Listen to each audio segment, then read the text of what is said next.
እንደምናችኋል። የዛሬው የካቲት 13 ላይ ሆነን ዋና ዋና የአውሮፓ ዜናዎች ምንድን ናቸው? ከቡካዮ ሳካ ነው የምንጀምረው። ስለዚህ አሁን ኦፊሻል ሆኗል ወይም ደግሞ አርሰናሎች በይፋ ቡካዮ ሳካን ለረዥም ጊዜ ቆይታ ማስፈረማቸው ተረጋግጧል። ስለዚህ አርሰናሎች ቡካዮ ሳካ ለ5 ዓመት ኮንትራት አስፈርመውታል ማለት ነው። ስለዚህ ይህንን የተለያዩ ሚዲያዎች ነው የዘገቡት። ስለዚህ እስከ 2030 ድረስ 5 ሳይሆን የ4 ዓመት ኮንትራት ቡካዮ ሳካ የ4 ዓመት ኮንትራት በአርሰናል ፈርሟል። እንደ ፈረንጆቹ አቆጣጠር እስከ 2030 ድረስ የሚደርስ ነው። በነገራችን ላይ የቡካዮ ሳካ መፈረም እንዳለ ሆኖ ያው አርሰናሎች ከትላንት ወዲያ ከወልቭስ ጋር 2 አቻ መውጣታቸው አይዘነጋም። 2-0 ሲመሩ ቆይተው በተለይ በመጨረሻው ደቂቃ በገባባቸው ጎል ነጥብ ተጋርተው ወጥተዋል። ስለዚህ ከዚህ በኋላ ሚኬል አርቴታ ምንድን ነው ያለው? አሁን ከስፐርስ ጋር ፐርፌክት ወይም ምርጥ የሚባል ጨዋታ አለን። እዛ ሄደን ምን ያህል ዋንጫውን ማሸነፍ እንደምንፈልግ እና ምን ያህል ምርጥ ቡድን እንደሆንን የምናሳይበት እድል ነው በማለት ነው የተናገረው። ስለዚህ ማድረግ ያለብን ነገር ያ ነው። አሁን የምናወራው ሜዳ ላይ ነው በማለት ነው እንግዲህ ሚኬል አርቴታ ከዛ ከወልቭስ ጋር ወይም ደግሞ በፕሪሚየር ሊጉ መጨረሻ ደረጃ ላይ ከሚገኘው ቡድን ጋር እንግዲህ ሮብ ዕለት ነጥብ ከጣሉ በኋላ እየተናገረው ያንን ይመስላል። የቡካዮ ሳካን ውል ማራዘም አስመልክቶ አርሰናሎች በይፋ የሰጡትን ስቴትመንት እነግራችኋለሁኝ። ትላንትና የወጣው ስቴትመንት። ስለዚህ ቡካዮ ሳካ አዲስ የረዥም ጊዜ ኮንትራት ከኛ ጋር ፈርሟል ነው የሚለው። የ24 ዓመቱ የእኛን ሆል ኤንድ አካዳሚን በ8 ዓመቱ ነው እንደ ፈረንጆች አቆጣጠር 2010 ላይ ወይም ደግሞ ኦልሞስት ከ16 ዓመት በፊት 15 ዓመት ሆኖታል። ስለዚህ ከ15 ከ16 ዓመት በፊት ነው ቡካዮ ሳካ አርሰናልን እንደተቀላቀለ ወይም ደግሞ ሃል ኤንድ አካዳሚ እንደተቀላቀለ እየተናገሩ ያሉት። ከዛ የዋና ጎል አግቢያቸው ሆኖ ቀጥሎ ነበረ።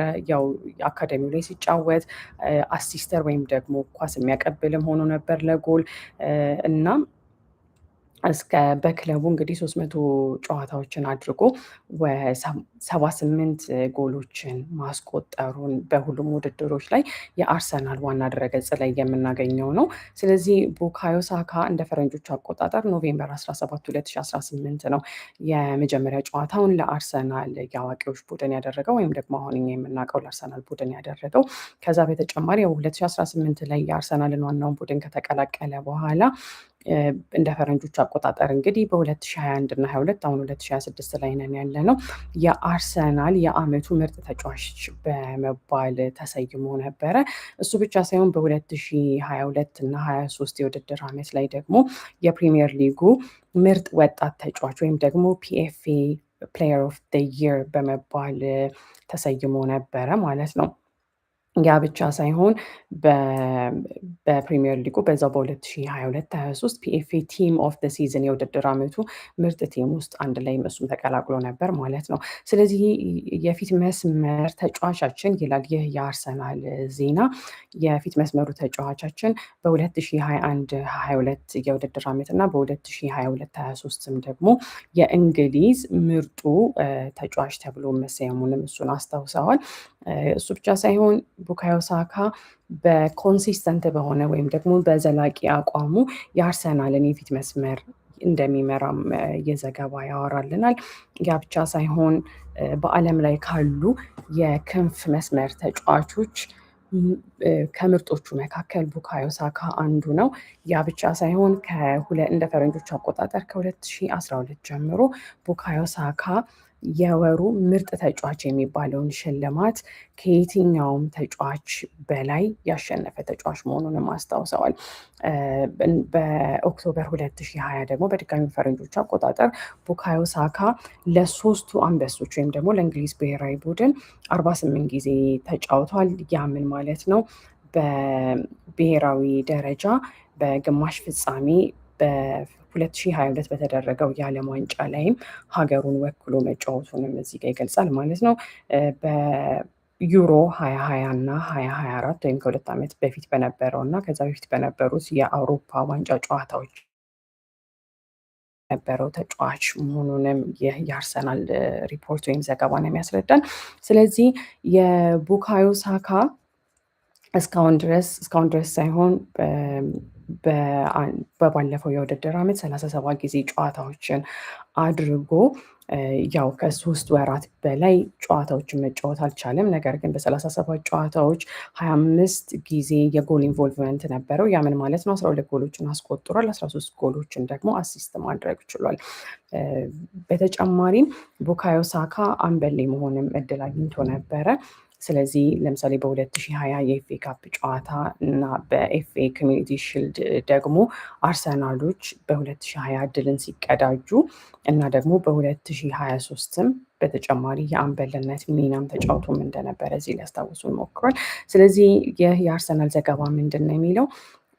ቡካዮ ሳካ አሁን ባለው ጥሩ የሚባል አቋሙ ሁሉም ሰው የእሱን ፐርፎርማንስ ኢንጆይ ለማድረግ ወይም ለማጣጣም ዝግጁ እንደሆነ ነው እየገለጹ ያሉት። ስለዚህ ያው የቡካዮ ሳካ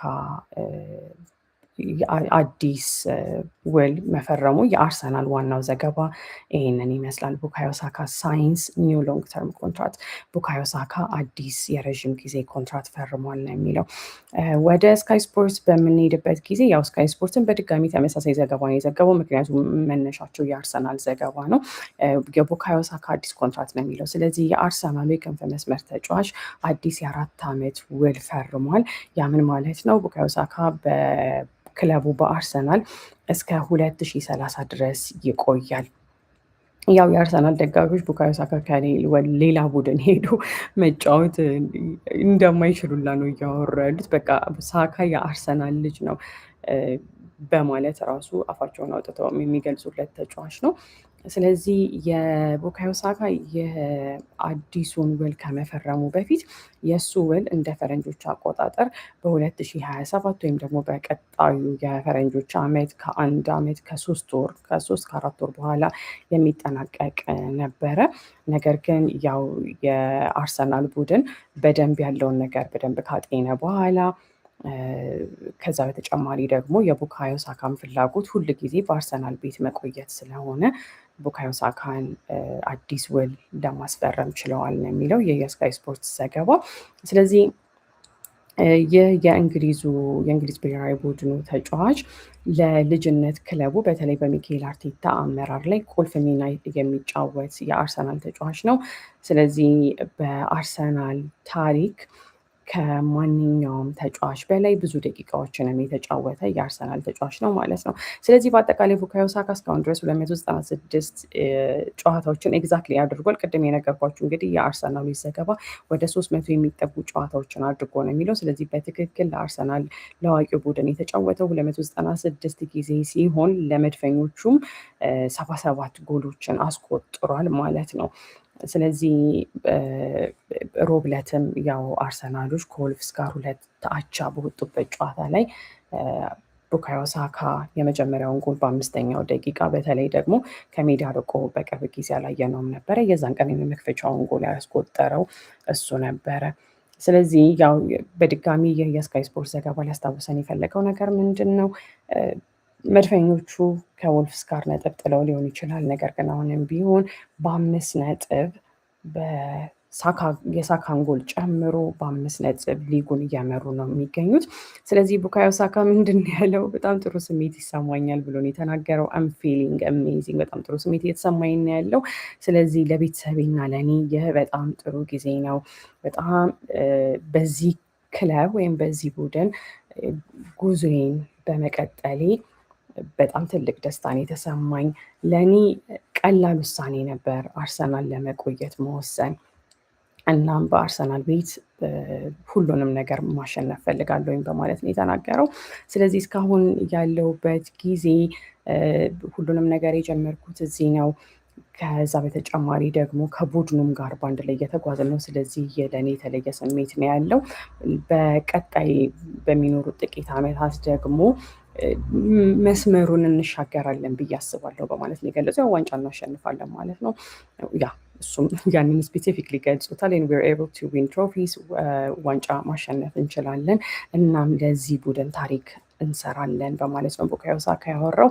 አሁን የሚገባን ቦታ ላይ ነን ያለነው፣ ለሁሉም ነገር እየታገልን ነው በማለት ነው እንግዲህ ቡካዮ ሳካ ለአርሰናል እስከ 2030 እንደ ፈረንጆች አቆጣጠር ድረስ የ4 ዓመት የረዥም ጊዜ ኮንትራት ከፈረመ በኋላ ደስተኛ መሆኑን እየገለጸው ለልጅነት ክለቡ መፈረሙን።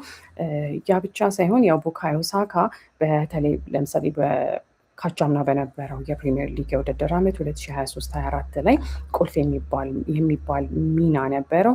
20 ጎሎችን በማስቆጠር 16 ጎሎችን ደግሞ አሲስት በማድረግ በሁሉም ውድድሮች ላይ አርሰናሎች በፕሪሚየር ሊጉ ከማንቸስተር ሲቲ ቀጥለው ሁለተኛ ደረጃን እንዲጨርሱ ካስቻሉ ቁልፍ ተጫዋቾች መካከል ቡካዮ ሳካ ነው በማለት ነው እንግዲህ ይህ የስካይ ስፖርት ዘገባ የሚገልጽልን። ስለዚህ የሳካ ዓላማ ምንድን ነው? በአሁኑ ሰዓት ላይ የፕሪሚየር ሊጉን ዋንጫ ማንሳት ነው። የፕሪሚየር ሊጉን ዋንጫ ማንሳት ብቻ ሲሆን በአሁኑ ሰዓት ላይ አርሰናሎች ለ4 ዋንጫዎች እየተፋለሙ ነው ያሉት። የካራቦ ካፕ የፍጻሜ ውድድር ደርሰዋል። ከማንቸስተር ሲቲ ጋር ይፋለማሉ። በኤፍኤ ካፑ 5ኛ ዙር አልፈዋል። ያ ብቻ ሳይሆን በቻምፒየንስ ሊጉ ደግሞ መጨረሻ ከቀሩት 16 ቡድኖች መካከል አንዱ አርሰናል ነው፣ አንደኛ ደረጃ በመሆን ማለት ነው። ስለዚህ አርሰናሎች አሁን እንግዲህ በቅርብ ጊዜ ውላቸውን ካራዘሟቸው ተጫዋቾች መካከል ዊሊያም ሳሊባ ይገኝበታል። በቅርብ ወራት ከሰማናቸው ዜናዎች ዊሊያም ሳሊባ ውሉን አራዝሟል። ጋብሪኤል ማጋሌሄስ፣ ኢሳን ንዋኔሪ፣ ሉዊስ ስኬሊ እነሱም ያው ከክለቡ ጋር ወደፊት አብረው እንደሚቆዩ የተገለጹ ናቸው። ስለዚህ ሳካ ልክ እንደ ንዋኔሪ እና እንደ ሉዊስ ስኬሊ ከአርሰናል አካደሚ ወይም ደግሞ የአርሰናል ሃል ኤንድ አካደሚ የተገኘ ተጫዋች ነው እና አርሰናልን ሲቀላቀል 7 ዓመቱ ብቻ ነበረ። ስለዚህ የስካይ ስፖርቱ ኒክ ራይት ምንድን ያለው አርሰናሎች በክረምት የውድድር መስኮት ወደ 300 ሚሊዮን ፓውንድ የሚጠጋ ገንዘብ ነው እንግዲህ ያወጡት። ነገር ግን ያን ያህል ገንዘብ ማውጣታቸው የሳካን የወደፊት የአርሰናል ቆይታን ከማረጋገጥ የሚበልጥ አይደለም በማለት ነው የገለጹት። ምክንያቱም ያው ሳካን ሲያስፈርሙት ብዙ ገንዘብ ነው የሚያወጡት። ስለዚህ ሳካን ማስፈረማቸው ደጋፊውም የሚፈልገው ነገር ነው። አርሰናሎችም ሳካን ማጣት አይችሉም የሚል ሀሳብ ነው እዚህ ጋ ያቀረበው። ስለዚህ እሱ ማርቲን ኤድጋርድ ለምሳሌ ባልነበረበት ጊዜ የቡድኑ አምበል ሆኖ ቡድኑን ሲመራም እንደቆየ እዚህ ጋር ለማስታወስ ሞክሯል። እሱ ብቻ ሳይሆን ቡካዮ ሳካ የአርሰናልን የፊት መስመር ጠንካራ ካደረጉት ወይም ደግሞ የፊት መስመሩን ከሚያግዙት ቁልፍ ከሆኑ ተጫዋቾች መካከል አንዱ መሆኑን ነው እየገለጸ ያለው። እሱ ብቻ ሳይሆን ቡካዮ ሳካ በተለይ አስቸጋሪ ቡድኖች አርሰናሎች በሚገጥሟቸው ጊዜ እሱ አስፈላጊ ተጫዋች መሆኑንም እዚህ ጋር ተናግሯል። ያ ብቻ ሳይሆን ከዛ በተጨማሪ ከየትኛውም የቡድን አጋሮቹ ጋር ቡካዮ ሳካ ብዙ ጨዋታዎችን ለአርሰናል ያደረገው ተጫዋች ነው። አሁን ባለው ሁኔታ እንግዲህ የቡካዮ ሳካ በተለይ በሚኬል አርቴታ አመራር 208 ጨዋታዎችን በማድረግ 58 ጎሎችን በማስቆጠር 47 ጎሎችን አሲስት በማድረግ ወደ ጎል ደግሞ 482 ጊዜ የጎል ሙከራዎችን በማድረግ እሱ ብቻ ሳይሆን 398 የጎል እድሎችን በመፍጠር ቡካዮ ሳካ በሚኬል አርቴታ ስር ወይም ደግሞ ለሚኬል አርቴታው የአርሰናል ቡድን ያለውን አስተዋጽኦ እሱ ለመግለጽ ሞክሯል ማለት ነው። ስለዚህ በፕሪሚየር ሊግ ካሉ ታላቅ ከምንላቸው ወይም ምርጥ ከምንላቸው ተጫዋቾች መካከል አንዱ ቡካዮ ሳካ መሆኑ ምንም የሚያጠያይቅ ነገር አይደለም ነው የሚለው የስካይ ስፖርት ዘገባ።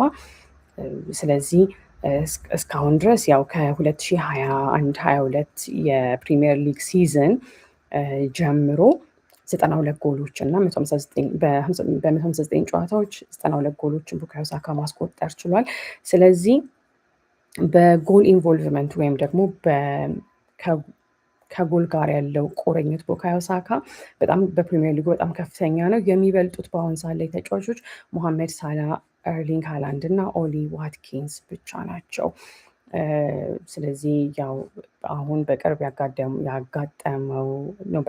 ያጋጠመው ጉዳት በተለይ በባለፈው ዓመት ያው ለአርሰናሎች ትንሽ መሰናክል ሆኖባቸውም እንደነበረ እየገለጸ ነው። ስለዚህ በአሁን ሰዓት ላይ የቡካዮ ሳካ የወደፊት ቆይታ መረጋገጡ ይህ ለስኳዱ በጣም ጠቃሚ ውሳኔ መሆኑን ነው እንግዲህ የስካይ ስፖርት የስፖርት ተንታኞች እየገለጹ የሚገኙት። ወደ ተጨማሪ ዜናዎች በምንሄድበት ጊዜ በድጋሚ ያው የምናገኘው ለምሳሌ ፉትቦል ትራንስፈር ነው። ፉትቦል ትራንስፈርን በድጋሚ የዘገበው ቡካዮ ሳካ የረዥም ጊዜ የአርሰናል ቤት ቆይታውን ለማረጋገጥ የረዥም ጊዜ ኮንትራት መፈረሙን ነው።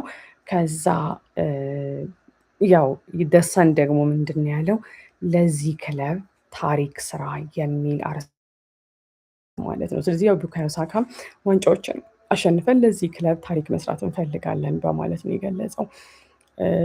ስለዚህ ያው እንዲሁ ለማጠቃለል ያህል የሳካ ህልም ምንድን ነው? በተለይ ለአርሰናል ከፈረመ በኋላ ሁሉንም ዋንጫ ለአርሰናል ማሸነፍ ይፈልጋል። ስለዚህ ያው እሱን አብረን የምንመለከተው ነው የሚሆነው። ወደ ሌሎች ዜናዎች እንሄዳለን። ትናንትና በተደረገው እንግዲህ የቻምፒየንስ ሊግ ወደ 16ቱ የመቀላቀል ጨዋታ ላይ የኒውካስሉ አንቶኒ ጎርደን ሴንሴሽናል የሚባል ወይም ደግሞ በጣም ማራኪ የሚባል ፐርፎርማንስ ወይም አቋም እንዳሳየ ነው እንግዲህ የተረዳ ነው።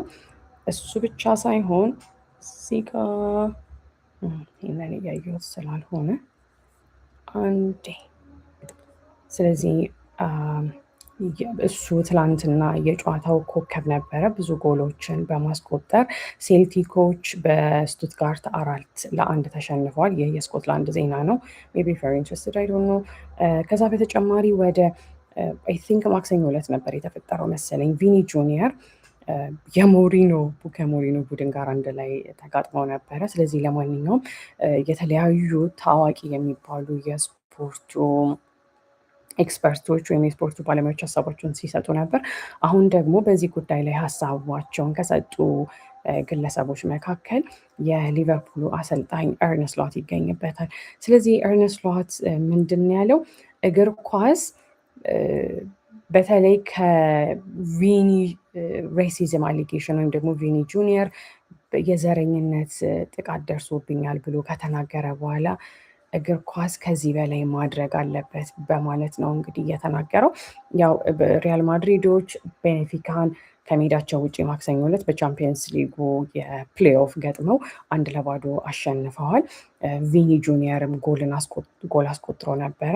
ከዛ በተጨማሪ ያው የቤኔፊካው ተጫዋች የአርጀንቲናዊው የክንፍ መስመር የቤኔፊካው ተጫዋች እንግዲህ ጂያንሉካ ፕሬስቲያኒ እሱ ነው እንግዲህ አፉን በመሸፈን ሲናገር የነበረው። በነገራችን ላይ አጠገቡ ኪሊያን ምባፔ ነበረ። ስለዚህ አንተ ዝንጀሮ ነህ የሚል አስተያየት ሰጥቶት እንደነበረ ቪኒ ተናግሯል። እንዳለ የሪያል ማድሪድ ተጫዋቾች በሙሉ የቪኒ ደጋፊ መሆናቸውንም ተናግረዋል። ጨዋታው ቪኒ ጥሎ ስለወጣ ከሜዳ ለ10 ደቂቃም ተቋርጦ ነበረ ማለት ነው። የቤኔፊካው ተጫዋች ቪኒ ጁኒየርን እኔ እንደዛ ብዬ አልተናገርኩትም፣ የዘረኝነት ስድብ አልተሳደብኩኝም ብሎም ተናግሮ ነበረ። ከዛ በተጨማሪ ደግሞ ጆዜ ሞሪኖ ያው ከጆዜ ሞሪኖ የሚጠበቅ ነገር ነው ማለት እንችላለን። በቼልሲ አሰልጣኝ ከነበረበት ጊዜ ጀምሮ ያው ጆዜ ሞሪኖ ስሜታዊ እንደሆነ እና የሚፈልገውን ነገር እንደሚያደርግ የምናውቀው ነው። ስለዚህ ጆዜ ሞሪኖም በቀይ የወጣበት ጨዋታ ነበረ።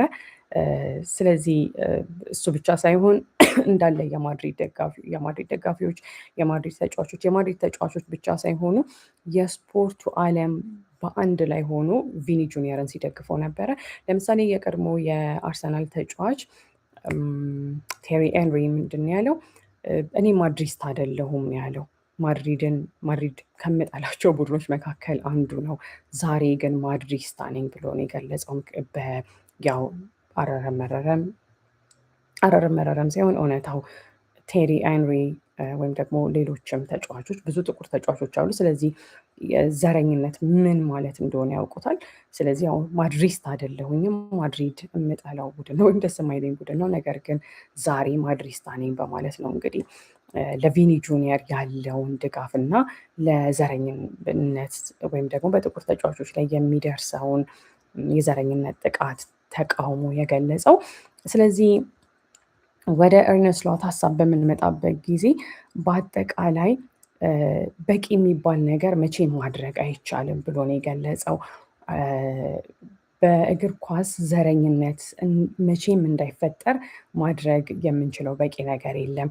ነገር ግን እንደ እግር ኳስ ማህበረሰብ መሞከር አለብን። በጣም ከባድ ሊሆን ይችላል። በጣም ከባድ ሊሆን ይችላል ሳይሆን በጣም ከባድ ላይሆን ይችላል። ስለዚህ በጨዋታዎች ፕሮቶኮሎች መኖር አለባቸው። ያ የመጀመሪያው እርምጃ ነው በማለት ነው የተናገረው። ስለዚህ ኤርነ ስሎት ሲቀጥል ምንድን ነው ያለው? የኔም ተጫዋቾች በተመሳሳይ ሁኔታ ይተገብራሉ ብዬ ተስፋ አደርጋለሁኝ። ይህንን ጉዳይ ወዲያው አድሬስ በማድረግ ተጫዋቾች ብቻ ሳይሆኑ ዳኞችም በተመሳሳይ ሁኔታ እነዚህን ጉዳዮች አድሬስ ያደርጓቸዋል ብዬ ተስፋ አደርጋለሁኝ ብሎ ነው እንግዲህ ኤርነ ስሎት የገለጸው። ስለዚህ ይሄንን ይመስላል ማለት ነው። ኤርነ ስሎት እንግዲህ ይሄ በነገራችን ላይ ስለ ተጨማሪ ጥያቄ ጠይቀውታል። ስለምን እንደሚያወሩ ግን አምናሪ ቬንሹር ኦኬ አይ ቲንክ የሊቨርፑል ቀጣዩ ጨዋታቸው ከኖቲንግሃም ፎረስት ጋር ይመስለኛል። እሱን አንዴ ቼክ ላድርግና ኤርነ ስሎት በዛው የተናገረውን ነገር እነግራችኋለሁ ማለት ነው። እዚህ ጋር ያለው ዜና ስለዚህ እሁድ ዕለት 11 ሰዓት ላይ ሊቨርፑሎች ከሜዳቸው ውጪ ኖቲንግሃም ፎረስትን ይገጥማሉ። ስለዚህ እሱን አስመልክቶ ምንድን ያለው ያ ማኔጀር ቻርጅ ፐርሶኔል ስለዚህ there are some reasons ፎረስቶች ያው በአሁን ሰዓት ላይ 17ኛ ደረጃ ላይ ነው የሚገኙት ከዌስትሃም ዩናይትድ ወይም ከወራጅ ቀጠና ዞን በ3 ነጥብ ብቻ ርቀው ነው የሚገኙት ማለት ነው። ስለዚህ ያው እሁድ የሚኖረውን ጨዋታ ሊቨርፑሎች ማሸነፍ ይፈልጋሉ። ምክንያቱም ቶፕ 4 ስፖትን ሲኪር ለማድረግ ወይም ደግሞ ቻምፒየንስ ሊግ ተሳትፏቸውን ለማረጋገጥ ያ እንዳለ ሆነው ግን ለሊቨርፑሎች ይህ ጨዋታ ቀላል ሊሆን እንደማይችል ነው ሮይተርስ በዘገባው እንግዲህ እዚህ ጋር የሚያስረዳን። ከዛ በተጨማሪ በነገራችን ላይ የጆዜ ሞሪኖ ወደ ቪኒ ጁኒየር ስመለስላችሁ የጆዜ ሞሪኖ አስተያየት ምን ነበረ? ቪኒ ጁኒየር ጎል ካገባ በኋላ እንደዛ ሰለብሬት ማድረግ ወይም ደስታውን መግለጽ አይጠበቅበትም ነበር የሚል ሀሳብም ሰጥቷል። ትናንትና እና እንግዲህ ዛሬ ሌሊት በወጡት ዜናዎች መካከል የዩሮፓ ሊግ ጨዋታዎች ነበሩ። ፌነርባቼ በኖቲንጋም ፎረስት 3-2 ተሸንፏል። ሴልቲክ በስቱትጋርት 4-1 ተሸንፏል። ሴልታ ቪጎ 2-1 አሸንፏል። ዋና እንግዲህ አትሊስት ስማቸውን የምናውቃቸው ቡድኖች ይህንን ይመስላሉ ማለት ነው። ወደ ሌሎች ዘገባዎች በምንሄድበት ጊዜ ማንቸስተር ዩናይትድ ጋር ስንሄድ ማንቸስተር ዩናይትዶች የባርሴሎናውን የተከላካይ መስመር ተጫዋች አሌሃንድሮ ባልዴን ጨምሮ ማስፈረም እንደሚፈልጉ ነው የገለጸው በክረምት የዝውውር መስኮት። ስለዚህ የፉትቦል ትራንስፈር ዘገባ የሚያስረዳን ምንድን ነው? ማንቸስተር ዩናይትዶች ማርከስ ራሽፈርድን ወደ ባርሴሎና መላካቸው እንደጸጸታቸው ነው የሚያወራው። ከዛ በተጨማሪ ደግሞ እንግዲህ አሁን የተረጋገጠ ዜና ሳይሆን እንዲሁ የተወራ ያለው ነገር ይህንን ይመስላል። ወደ ማንቸስተር ሲቲ ጋር በምንሄድበት ጊዜ ማንቸስተር ሲቲዎች ቻምፒየንስ ሊጉ 16 ወይም ደግሞ ራውንድ ኦፍ 16 እንደሚጫወቱ የተረጋገጠ ነው። ሊቨርፑሎችም በቻምፒየንስ ሊጉ እንግዲህ ዘንድሮ ተሳታፊ ናቸው፣ እየተጫወቱ ነው ያሉት። ሲቲዎችም ቼልሲዎችንም ጨምሮ እነዚህ ቡድኖች አሉ። ከዛ በተጨማሪ ትራንስፈር ኒውስን በተመለከተ ሊቨርፑሎች በወጣት ተጫዋች ላይ እንግዲህ ይህ እንደ ትራንስፈር ማርኬት ዘገባ ነው፣ በወጣት ተጫዋች ላይ አይናቸውን እንደጣሉ የሚገልጽ ዘገባ ነው ያለው። ዝርዝሩን ምናልባትም ወይ ነገ ማን ተጫዋቾች የትኞቹ ተጫዋቾች ላይ ኢንትረስት ወይም ፍላጎት እንዳላቸው ሊቨርፑል፣ አርሰናል እና ማንቸስተር ዩናይትድ እነሱን ዜናዎች አንድ ላይ ሰብሰብ አድርጌ እነግራችኋለሁኝ ማለት ነው። ቼልሲዎችም ቻምፒየንስ ሊግ ተሳትፏቸውን አረጋግጠዋል ነው የሚለው። ስለዚህ ዋና ቁልፍ የሚባል ብሬኪንግ ኒውስ ወይም በቼልሲ ቤት አሁን የለም። ወደ ሪያል ማድሪድ እና ባርሰሎና በምንሄድበት ጊዜ ያው እንደ ትራንስፈር እንደ ፉትቦል ትራንስፈር ዘገባ ከሆነ ባርሰሎናዎች ሜሲ የማስመለስ ሀሳብ እንዳላቸው ነው የዘገባ የሚገልጽልን። እሱ ብቻ ሳይሆን ኤርሊንግ ሃላንድንም ማስፈረም እንደሚፈልጉ ነው ይሄ ዜና የወጣው። በነገራችን ላይ ባርሰሎናዎች ኤርሊንግ ሃላንድን ማስፈረም ይፈልጋሉ የሚለው ዘገባ አዲስ አይደለም። ወደ ሌሎች ዘገባዎች በምንሄድበት ጊዜ ወደ አርሰናል ቤት ስንመለስ እንግዲህ ኤስፔን ከ10 ሰዓታት በፊት ያወጣው ዘገባ ምንድን ነው? በድጋሚ የሆነ ነው ወይ የሚል ነው። በድጋሚ የሆነ ነው ወይ ማለት ነው አርሰናሎች ዘንድሮም ላለፉት 3 ዓመታት ሲያደርጉት እንደነበረው ዘንድሮም የፕሪሚየር ሊጉን ዋንጫ አሳልፈው ሊሰጡ ነው ወይ የሚል ነው። ስለዚህ እስኪ አብረን የምንመለከተው ነገር ነው የሚሆነው። በነገራችን ላይ በ2024 ማንቸስተር ሲቲዎች አርሰናልን በፕሪሚየር ሊጉ ያው አሸንፈው አርሰናሎች ሁለተኛ፣ ማንቸስተር ሲቲዎች ደግሞ አንደኛ በመውጣት የፕሪሚየር ሊጉን ዋንጫ ካሸነፉ በኋላ የሮድሪ የተናገረው ምንድን ነው? በእኛና በአርሰናል መካከል ያለው ልዩነት የስነ ልቦና ልዩነት ነው በማለት ነው የገለጸው። ኤቲሃድ ላይ መጥተው ከኛ ጋር ሲጫወቱ አይቻቸዋለሁኝ። እነዚህ ተጫዋቾች እኛን ማሸነፍ አይፈልጉም፣ አቻ መውጣት ነው የሚፈልጉት። ስለዚህ ያ የስነ ልቦና አመለካከታቸው ወይም ደግሞ ሜንታሊቲያቸው ከኛ ጋር ተመሳሳይ አይደለም በማለት ነው የገለጸው። ያ ምን ማለት ነው?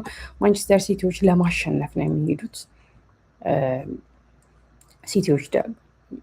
ሲቲዎች ለማሸነፍ ነው የሚሄዱት። አርሰናሎች ደግሞ አቻ ለመውጣት እንደሆነ ዋናው እቅዳቸውን የተናገረው። ስለዚህ ቡካዮ ሳካ ሮብ ዕለት ለወልቭስ አስቆጥሮ አልነበረም። በ2020 ላይ ከወልቭስ ጋር በነበራቸው ጨዋታ ወዲያው ውሉን እንደፈረመ ለወልቭስ ቡካዮ ሳካ ጎል አስቆጥሮ ነበረ። በድጋሚ 2023 ላይ አዲስ ኮንትራት ፈረመ፣ ወልቭስ ላይ አስቆጠረ። ከዛ ደግሞ በድጋሚ አዲስ ውል ፈረመ አይደል? በቀደም አሁን ትላንትና ነው ኦፊሻሊ ዜናው የወጣው። ልክ ሲፈርም ደግሞ እሱም ማክሰኞ ዕለት በድጋሚ ወልቭስ ላይ አስቆጠረ ማለት ነው። ስለዚህ እስካሁን ያለው ዜና ይሄንን ይመስላል።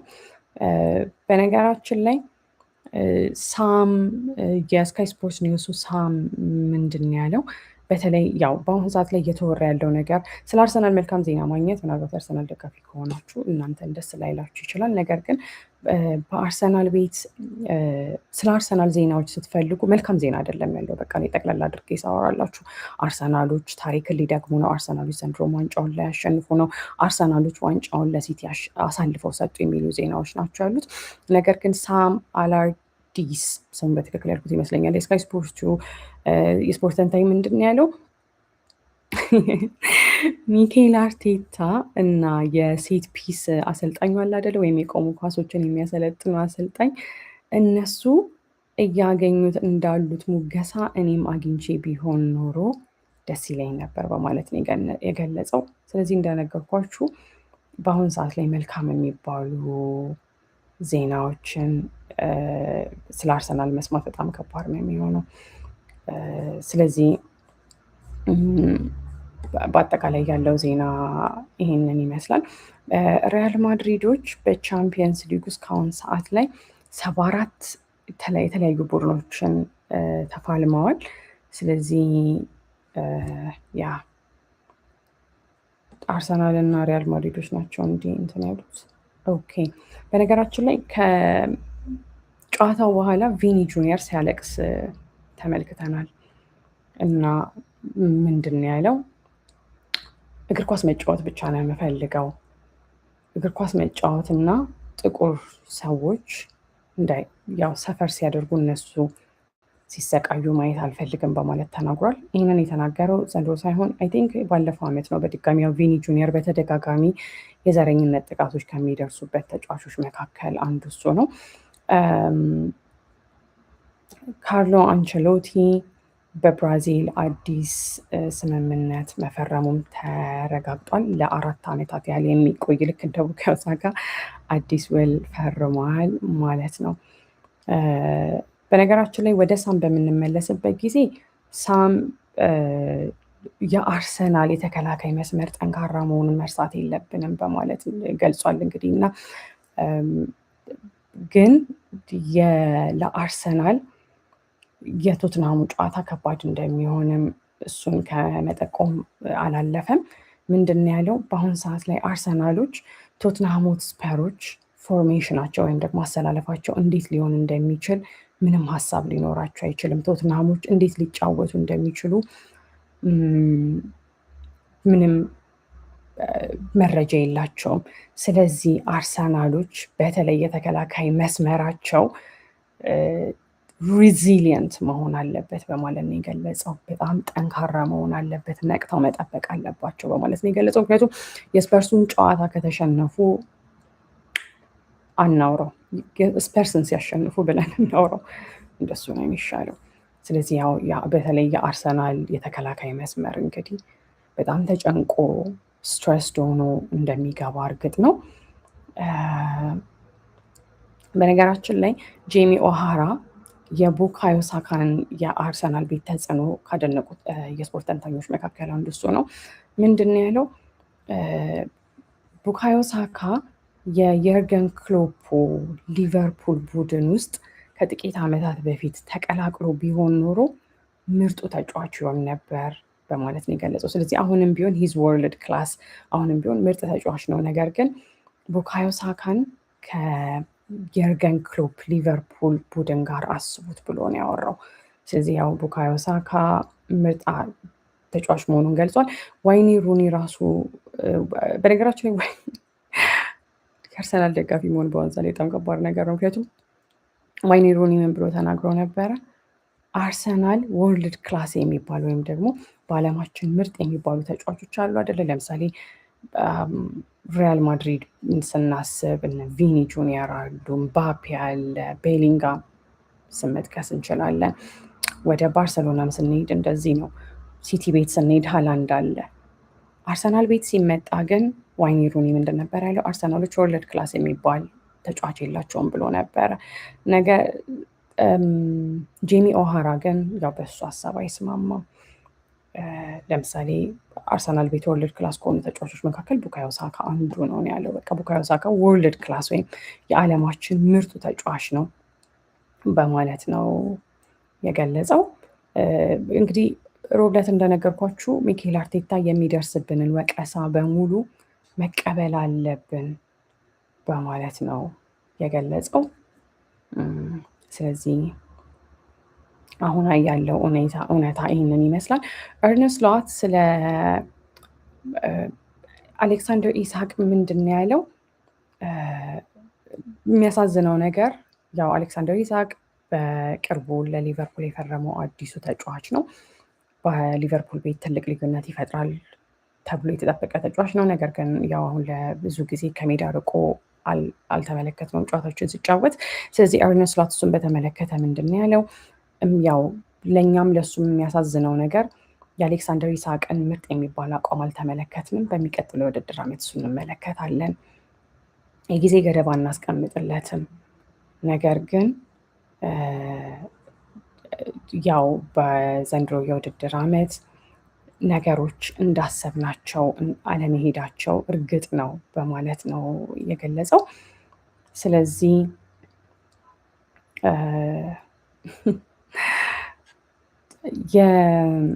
ወደ ሳም በምንመለስበት ጊዜ ሳም በድጋሚ ምንድን ነው ያለው? የአርሰን ቬንገሩ በተለይ የ2023/24 የአርሰን ቬንገሩ የአርሰናል ስኳድ ኢንቪንሲብል አልበገር ባዮቹ ነበር የሚባሉት ኢንቪንሲብልስ እና የአሁኑ የአርሰናል ስኳድ ከዛም ማይተናነስ ነው በማለት ነው የገለጸው። ስለዚህ የአርሰናል ደጋፊዎች ከሆናችሁ ምናልባትም ትንሽ ነገሮችን ሊያረጋጋችሁ የሚችል መረጃ ሊሆን ይችላል። አይዶን ነው። ከዛ በተጨማሪ የሳም ሀሳብ ምንድን ነው? በተለይ አሁን ሚኬል አርቴታ ስላለበት ፖዚሽን አሁን ስላለበት ሁኔታ ሲያወራ በአሁን ሰዓት ላይ ሚኬል አርቴታ መረዳት ያለበት ነገር ምንድን ነው? የተጫዋቾቹን ጭንቀት ነው በማለት ነው የገለጸው። ስለዚህ የተጫዋቾቹን ጭንቀት ለመረዳት እና የእነሱን ስሜት ለማወቅ መሞከር አለበት። ስለዚህ ለ3 ቀን እረፍት ሰጥቷቸው ወደ ቤት እንዲሄዱ ማድረግ አለበት ነው ያለው። ስለዚህ የአርሰናል ተጫዋቾች ተመልሰው ልምምድ፣ ተመልሰው ጭንቀት፣ ተመልሰው ምክር ሳይሆን በቃ ወደ ቤታቸው ሄደው እረፍት አድርገው እንዲመለሱ 3 ቀን ያስፈልጋቸዋል በማለት ነው የገለጸው። ስለዚህ ያው ማክሰኞ ዕለት በነገራችን ላይ ማርች 3 ሊቨርፑሎች ወልፍስን በፕሪሚየር ሊጉ ይገጥማሉ። አርብ ዕለት ደግሞ ማርች 6 ከ3 ቀን በኋላ በኤፍኤ ካፑ ሊቨርፑሎች በድጋሚ ወልፍስን ይገጥማሉ ማለት ነው። ስለዚህ ሊቨርፑልና ወልፍስ በተለያየ ውድድሮች ነገር ግን ተመሳሳይ ነው። በ6 ቀናት ውስጥ እንዴት ነው? በ3 ቀናት ውስጥ 2 ይገናኛሉ ማለት ነው። ፖል ሜርሰን ያው ይህንን ዜና በቀደም ለሰሩብለት ነግሬያችሁ ነበረ። አርሰናሎች ምን ያህል ጊዜ ኳሱን አሳልፈው እንደሰጡ ሳይ ማመን አልቻልኩም ነው ያለው። ምክንያቱም ወልፍሶች ምርጥ የሚባሉ ቡድን አይደሉም፣ አርሰናሎች ናቸው ምርጥ የሚባሉት ቡድኖች ብሎ ነው የተናገረው። ስለ ቪኒ ጁኒየር የዘረኝነት አስተያየት ከሰጡት አሰልጣኞች መካከል ሊያም ሮሲኒየር ወይም ደግሞ አዲሱ የቼልሲ አሰልጣኝ ይገኝበታል። እሱ ምንድን ያለው እንደ ቪኒ ጁኒየር ያለን ተጫዋች በዛ ደረጃ ተናዶ ስታየው በምክንያት እንደተናደዱ ይገባሃል። እኔ ራሴ ዘረኝነት ጥቃት ደርሶብኝ ያውቃል በማለት ነው የገለጸው። ስለዚህ ሊያም ሮሲኒየር ሲቀጥር ምንድን ያለው ሰዎች ጀጅ ሲያደርጉ ወይም ደግሞ አንተን ሲወቅሱ፣ አንተ ላይ ሲፈርዱብህ መኩራት ባለብህ ነገር ከዛ የበለጠ የከፋ ስሜት የለም። እናም ዘረኝነትን በተመለከተ በታሪክ በጣም ብዙ ነገሮች አሉ። እኔ እንደ አሰልጣኝ እንደዚህ ክለብ አሰልጣኝነቴ የራሴን ሀሳብ ያው መስጠት ፈልጋለሁ ያለው። ስለዚህ የትኛውም ተጫዋች ወይም የትኛውም አሰልጣኝ በዘረኝነት ጥቃት ጥፋተኛ ሆኖ ከተገኘ በጨዋታው መሳተፍ የለበትም ብዬ ነው የማምነው ያለው። ስለዚህ ሊያም ሮሲኒየር ይህንን የተናገረበት ምክንያት ምንድን ነው? ያው ከዚህ በፊት የዘረኝነት ጥቃት ልክ እንደ ቪኒ ጁኒየር እሱ ደርሶበት ስለሚያውቅ ነው። ወደ አርሰናል ቤት በምንሄድበት ጊዜ እንግዲህ ያው 2-0 መሪነታቸውን አሳልፈው ከሰጡ በኋላ አርሰናሎች ምንድን ነው ያሉ? ሚኬል አርቴታ ራሳችንን መውቀስ አለብን ያለው። በቃ ራሳችንን መውቀስ ነው ያለብን፣ ማንንም መውቀስ የለብንም ብሎ ነው የገለጸው። በነገራችን ላይ ከቤኔፊካ ኪሊያን ምባፔ ለቲኤንቲ ስፖርት ምን ብሎ ነው የገለጸው? ጂያንሉካ ፕሬስቲያኒ ቤርናቦ ላይ ለመልሱ ጨዋታ መምጣት የለበትም፣ የዓለማችን ስቴዲየም ላይ መምጣት የለበትም፣ እዛ መምጣት አይገባውም፣ መጫወትም የለበትም በማለት እንግዲህ ሀሳቡን ሰጥቷል። ከትላንት ወዲያ በወጣው ዘገባ ምክንያት በነገራችን ላይ ጆዜ ሞሪኖ ስላየው በቀጣዩ ጨዋታ ላይ አይሳተፍም ማለት ነው። ስለዚህ እስኪ በቀጣይ የሚኖሩትም ነገሮች አብረን የምንመለከት ነው የሚሆነው። ሰላም ቆዩ። መልካም ቀን ይሆናላችሁ።